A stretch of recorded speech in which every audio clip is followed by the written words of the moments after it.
Wake of the VBS Mutual Bank scandal, political parties want heads to roll against those implicated in one of the country's biggest looting scandals. Corruption Watch has also weighed in. It raised concerns about the EFF's support for the bank to operate while it was under investigation. Let's now go across to Mike Maringa, who is in Limpopo and has a guest with him. Mike, what's the latest this morning? So before we meet with the officials of the ANC at Lutuli House, we'll then hold our meetings as officials, take a position, take a view of officials of the province, then present our view to the officials of the African National Congress at Lutuli House.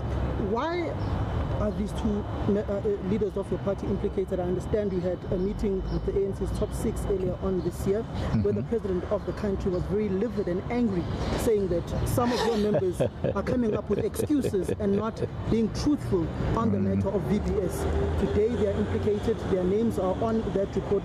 Some are being said to be fixers, getting 2% commissions. One is asking for a Christmas present of 300,000 rands. Where is the ANC's integrity in all of this? When will you be taking action? Samu, I'm not sure about what transpired in that meeting that you say. The president was very angry because yourself and myself were not part of that meeting. I was not part of that meeting because of certain technicalities. But the report that I received is not what you got. But what I received, the report that I received from the officials who attended that meeting with the national official, was that the officials said to them, we would want to have a comprehensive report. This report that you are providing with us is actually just scratching the surface. Go and conduct a research and investigation and come up with a comprehensive report. And that is exactly what we said we must do. And when we came back here and the comrades reported to us, we then said, but in any event, the provincial government, led by the Premier, is already conducting an extensive research and investigation in this matter. And Premier, one thing that we cannot avoid is the issue of officials, municipal officials that are fingered in that report, who are said to have received kickbacks. Surely you are not going to wait for an ANC meeting to sit. It's something that you're going to do urgently to see to it that they are suspended because their names are there already. That they are suspended is another thing. Remember, we are a constitutional democracy, Mike, where you must follow all the rules, labor laws and all the other laws, you know. So we must allow the municipalities, you know, local government is a sphere of government on its own, and it has what we call perceived independence from the provincial government and the national government, despite the fact that there is this cooperative governance that we have, because we are a unitary state. So we'll allow the local government sphere to exhaust their processes before we as the province and national can come in as if we are reining them in. You see that. But like I am saying, at a political level, we have already started in doing our own investigation. We have already started considering various options, and those are the options that we'll be discussing on Monday. What are the political implications for those who are fingered in this report, such as Benin Caesar and Florence Radzelani? What does this do to the ANC's reputation, particularly looking at if you have got this new program of renewing yourself, and after that pilgrimage program that you had earlier on this year when you went to King Tony Rabulani Pepu's house or homestead? Obviously not good. Obviously not good, but what I want to suggest to the media is that let's first hear their own side of the story. I was reading that report. I read the report, all of it. I still want to convince myself with the kind of investigation that we are doing as a province, because I think the brief that Advocate Mutau had is not the same brief that the Treasury in the province have. So if we will have both perspectives of the brief that we gave to Provincial Treasury, and you then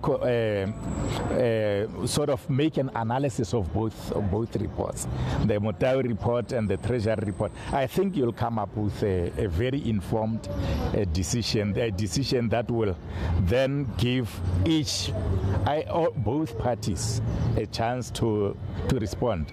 I had a discussion myself with the Provincial Treasurer, and in his view, he has got his own views, let me say that. And he's actually saying that if really indeed he was a kingpin, why was he not interviewed? That's the issue that he was raising. And I'm sure that the investigation that Provincial Treasury is going to do will also cover some of those issues that may seem like being loose ends of the report. And Premier, before we let you go, we understand that the province also undertook its own investigation that was led by Treasury. Please take us through how far are you with that investigation? The investigation is still on. I can't preempt the results of that investigation now. It is still on, it's still going on. The MEC for Treasury has not yet given me the report. As soon as the MEC for Treasury had given me a report, and I have gone through it, satisfied myself, and it's then that I'll make an educated response on this matter. Just a more humane question, Premier. Family members, clients, depositors of VBS sat outside VBS branches in Absolutely. for a whole day, sweating, crying, not knowing what the future holds for their deposits. Your two officials whom you will be using in your election campaign are implicated and fingered. How does that make you feel as the Premier of this province, knowing that the very same people who voted you into power are being sacrificed and their monies are allegedly being stolen by the very same politicians whom claim they are representing the poorest of the poor, the downtrodden? I am obviously very sympathetic to those people, Sam. But I think I responded to this question already, because so how do I feel? I've already said that the feeling that I have is that of despondence, bad, and all these kind of things. I'm not feeling good about this situation. And no political party and no leader of a self-respecting political party can really feel good about what is happening today and what happened to our people in Vembe. Thank you very much, Premier Stan Mathabatha. Hopefully that was the Premier of the province, Stan Mathabatha, who was outlining what has transpired at VBS. He also spoke about the meeting that was postponed due to unavailability of some of the leaders, including himself, the provincial secretary, who is now at the University of Venda, where there are SRC elections. I must also indicate that this afternoon there's a media briefing by the Veterans League, where they are going to react into what has happened. And it's now back to you in the studio. Mike Maringa, they're working very hard to follow the VBS greatest bank heist report story, and will continue to follow it until we get to the bottom of some of the allegations there.